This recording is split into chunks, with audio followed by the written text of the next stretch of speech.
कब्जा, ये भी इस्लामिक आक्रामकता है। सोमनाथ मंदिर का नाम सुना है सबने, गुजरात में आया है। आप यकीन नहीं मानेंगे, सोमनाथ ट्रस्ट की ही जगह पर इन जिहादियों ने अवैध कब्जा कर लिया, खुद की मस्जिद बना दी, खुद का कब्रिस्तान बना दिया। और आज हमारे ही ट्रस्ट के लोग अपनी ही भूमि पाने के लिए लड़ रहे हैं, क्योंकि वक़फ़ ने क्लेम कर दिया, क्योंकि उनको पता है हिंदू तो सोया हुआ है, भले ना हम उनकी जगह ले ले। आपका अपना घर है, मैं आके कब्जा करूंगी, करने दोगे? हाँ या ना?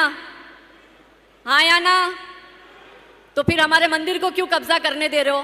क्योंकि अपने बाप का थोड़ी है, किसी और के बाप का है ना? तो क्या मतलब इन मंदिरों को बनाने का, इस मंदिर में इतना दान देने का, जब आप अपने मंदिरों को नहीं बचा पाते हो? द्वारकाधीश का नाम सुना सबने? गुजरात में आया है द्वारका मंदिर। कितने लोग द्वारका मंदिर गए? बहुत कम लोग। एक द्वारका है और एक बेट द्वारका है। अब मैं आपको बेट द्वारका की हकीकत बताती हूँ, इस्लामिक आक्रामकता का जीता जागता एक और सबूत आपको देती हूँ। बेट द्वारका में टोटल संख्या वहाँ की 10,000 है। वहाँ पे ओखा पोर्ट आया और ओखा पोर्ट से बाय बोट हमें जाना पड़ता है बेट द्वारका, जो 15 मिनट का रास्ता है। उस बेट द्वारका की टोटल जनसंख्या 10,000 है, उसमें मात्र हिंदू 1500 है और 8,500 मुसलमान हैं। अब आप सोचिए, और हमारा जो बेट द्वारका का जो हमारा कृष्ण मंदिर है, वो कृष्ण मंदिर चारों तरफ से जिहादियों से घिरा हुआ है।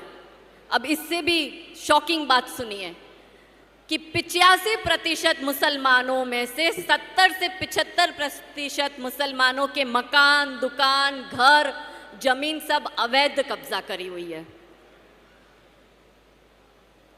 अब सबसे बड़ा प्रश्न ये आता है कि इनको बिजली का कनेक्शन किसने दिया, इनको पानी का कनेक्शन किसने दिया? हमको पानी का और बिजली का कनेक्शन चाहिए तो कागज दिखाने पड़ते हैं ना, हमारे तो राम जी ने भी कागज दिखाए, तब जाके तो अयोध्या में मंदिर बन रहा है। ये बिना कागज दिखाए इनको बिजली और पानी का कनेक्शन मिलता है, कैसे?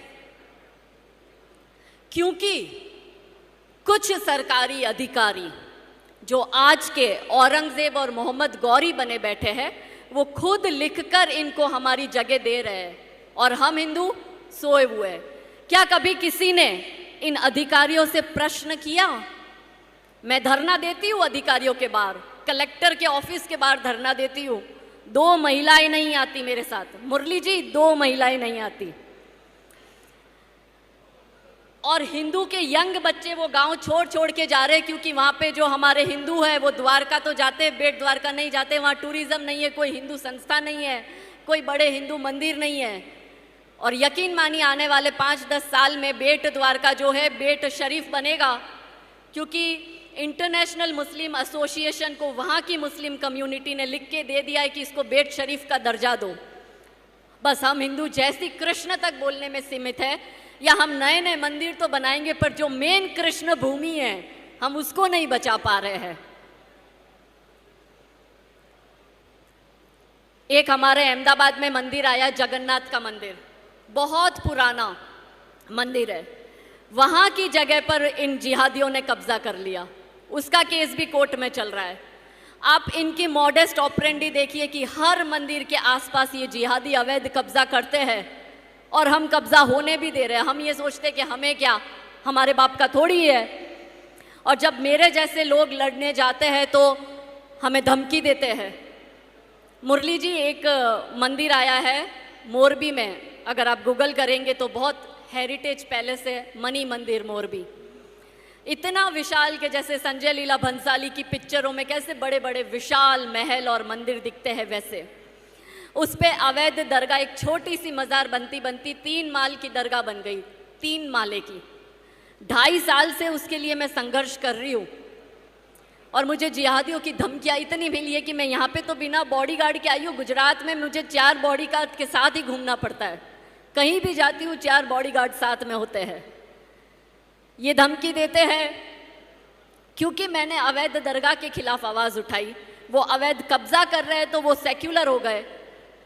मैं उसको सेक्युलरिज्म नहीं कहूँगी, मैं उसको नेहरूवादी सेक्युलरिज्म कहती हूँ।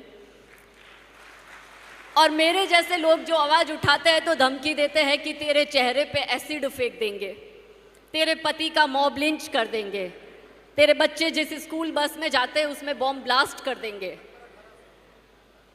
मेरे 2 बेटे हैं और एक गर्ल चाइल्ड मैंने अडॉप्ट करी है, 15 साल की है वो। तो कहते हैं तेरी बेटी को घर से बाहर मत निकालना वरना मुसलमान उसका गैंग रेप करेंगे। ये सारी धमकियां मिलने के बावजूद हर रोज लड़ती है। किशन भरवाड़ को मार दिया, कित्तों के नाम लूं, इतने हिंदू लड़कों को मार दिया, मगर फिर भी ये बात करते हैं भाईचारे की।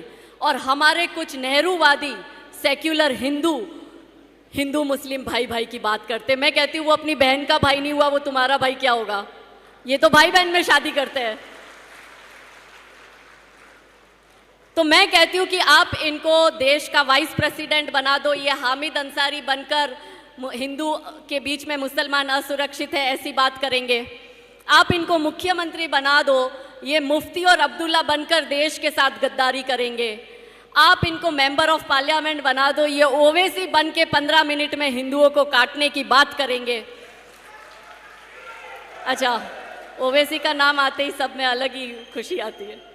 आप इनको एमएलए बना दो, ये अमनतुल्ला खान बनकर षड्यंत्र रचेंगे दिल्ली के दंगों का। आप इनको कॉरपोरेटर बना दो, ये ताहिर हुसैन बनकर दिल्ली के दंगे करवाएंगे।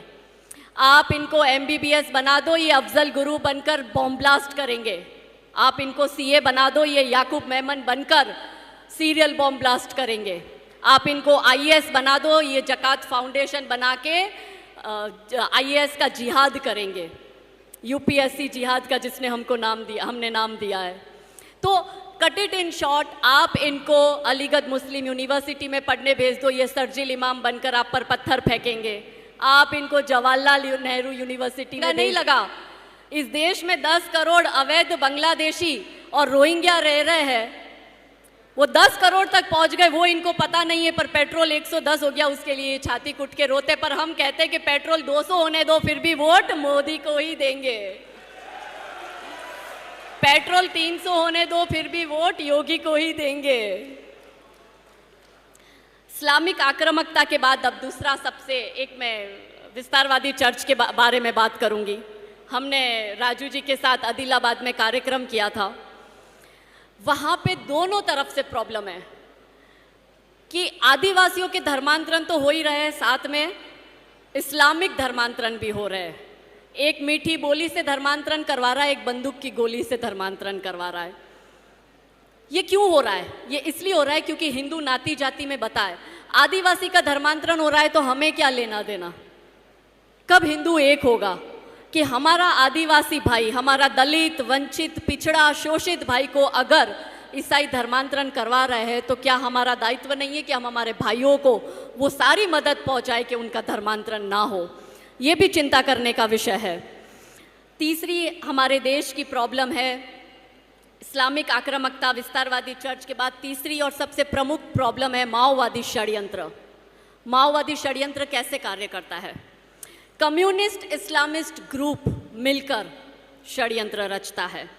ये षड्यंत्र ऐसे रचे जाते हैं कि जैसे बॉलीवुड की फिल्में हैं, केदारनाथ फिल्में आप सबने देखी? केदारनाथ फिल्म देखी? एक हिंदू की पंडित की बेटी को एक मुस्लिम खच्चर चलाने वाले से केदारनाथ की यात्रा के वक्त प्यार हो जाता है। इन बॉलीवुड वालों की स्टोरी देखो। अब आप मुझे बताओ कि क्या हिंदू की लड़कियां जब 4 धाम की यात्रा पे जाती है या केदारनाथ की यात्रा पे जाती है या वैष्णो देवी की यात्रा पे जाती है, क्या हम किसी खच्चर चलाने वाले से प्यार करेंगे? किस तरह से सॉफ्ट पावर काम करता है? ये माओवादी षड्यंत्र है। आपने तूफान पिक्चर देखा होगा कि कैसे एक पढ़ी लिखी डॉक्टर लड़की को किस तरह से एक सड़क छाप लोफर मुस्लिम लड़के से प्यार हो जाता है और फिर एक्सट्रीमिस्ट दिखाते हैं हिंदू परिवार को। इसी वजह से आज देश में लव जिहाद इतना बढ़ रहा है। लव जिहाद के किस्से इतने बढ़ रहे हैं। 4-5 राज्यों में लव जिहाद का कानून भी आ गया है। गुजरात में भी लव जिहाद का कानून आ गया था, किंतु लव जिहाद की कलम 3, 4, 5 और 6 पर हाई कोर्ट ने स्टे लगाया। तो गुजरात गवर्नमेंट जो है वो अब सुप्रीम कोर्ट में हाई कोर्ट के अगेंस्ट अपील करने गई है। पर ऐसे 5-6 राज्यों में लव जिहाद के ऊपर कायदे बने हैं। हमारी लड़कियों को बॉलीवुड की फिल्में दिखा के सैफ अली खान, करीना कपूर, सलमान खान, शाहरुख खान, आमिर खान दिखाकर हमारी लड़कियों को फंसा के ले जाते हैं। हर एक इनकी बॉलीवुड की स्टोरी में देखना कि जो लड़की है वो स्वर्ण हिंदू समाज से होगी, हिंदू में भी स्वर्ण समाज की, और जो लड़का है वो सड़क छाप मुस्लिम होगा, और दिखाएंगे कि लड़की उस लड़के के पीछे पागल है। मैं इनसे कहती हूँ कि एक स्टोरी चलो मैं देती हूँ, पर बॉलीवुड वाला बनाएगा नहीं। मैं छोटी थी तब से वैष्णो देवी जा रही हूँ, हर साल जाती हूँ, और मैं खुद भी पंडित की बेटी हूँ। मुझे तो आज तक कभी किसी खच्चर चलाने वाले से प्यार नहीं हुआ, तो ये कैसे दिखाते किसी हिंदू की लड़की को खच्चर चलाने वाले से प्यार हो। कभी इनको बोलो, मैं स्टोरी देती हूँ कि एक निज़ाम या नवाब की बेटी अजमेर शरीफ की दरगाह पर चादर चढ़ाने गई है। दरगाह के बाहर एक मोची जो है वो चप्पल सिल रहा है, और लड़की जैसे ही चादर चढ़ा के बाहर आती है, लड़की की चप्पल टूटती है, और लड़की जो है उस मोची के पास चप्पल सिलवाती है, और सिलवाते सिलवाते आंखों आंखों में नैन मटक्का होता है, और मोची से प्यार हो जाता है, और फिर वो निज़ाम और नवाब की लड़की जो है वो मोची के साथ भाग जाती है। ऐसी स्टोरी भी बनाओ, मगर ये ऐसी स्टोरी आपको नहीं बनाएंगे, क्योंकि इनको लव जिहाद दिखाना है, सॉफ्ट पावर के जरिए हमारी लड़कियों के दिमाग को बरगलाना है। JNU, DU, टिस यूनिवर्सिटी, भू यूनिवर्सिटी, जादवपुर यूनिवर्सिटी, ये सब, और इनको सपोर्ट करते हैं माओवादी षड्यंत्र के अंतर्गत बॉलीवुड और media, national media, international media, New York times, Washington post, ये सब इस षड्यंत्र में शामिल होते हैं। सभी शामिल है इस षड्यंत्र में, सिर्फ कन्हैया कुमार और रविश कुमारी थोड़ी है। तो ये एक पूरा ऐसा षड्यंत्र करते हैं, ऐसा प्रोपोगेंडा करते हैं कम्युनिस्ट इस्लामिस्ट एजेंडा के अंतर्गत, और हिंदुओं को बदनाम करते हैं। और सबसे अंत में है मैं बात करती हूँ अलगाववादी आंदोलन की। अभी किसान आंदोलन हुआ, ये अलगाववादी आंदोलन है। जाट आंदोलन, ठाकुर आंदोलन, ब्राह्मण आंदोलन, पटेल आंदोलन, दलित आंदोलन, ये सारे अलगाववादी आंदोलन हैं। हिंदुओं को अलग करने के लिए आंदोलन बनाए गए हैं। हिजाब आंदोलन, जब जब चुनाव आएगा एक एक आंदोलन खड़ा होगा। मैं आज ही यहाँ से घोषणा करके जाती हूँ कि इस साल के अंत में गुजरात में चुनाव है, देख लेना कितने आंदोलन होते हैं, कितने दंगे करवाएंगे ये लोग। ये सब अलगाववादी आंदोलन, और वो इसलिए करते हैं क्योंकि देश जो है, भारत जो है, नरेंद्र भाई मोदी जी के नेतृत्व में देश विदेश में नाम रोशन कर रहा है। भारत की ख्याति बढ़ रही है, भारत की इकोनॉमी बढ़ रही है, भारत विश्व गुरु बनने की राह पे चल रहा है। अखंड भारत का निर्माण भी होगा, और मोदी जी के नेतृत्व में, योगी जी के नेतृत्व में, हेमंत बिश्वा शर्मा जैसे हमारे देश को इतने अच्छे मुख्यमंत्री मिले, उन सबके नेतृत्व में भारत हिंदू राष्ट्र भी बनेगा। तो ये सारे कार्य में जब हिंदू ताकतें एक होती है तब इन लोगों को डर लगता है, इसलिए ये अलगाववादी आंदोलन कराते हैं, हिंदुओं को बांटने की राजनीति करते हैं। तो अंत में मैं कहूँ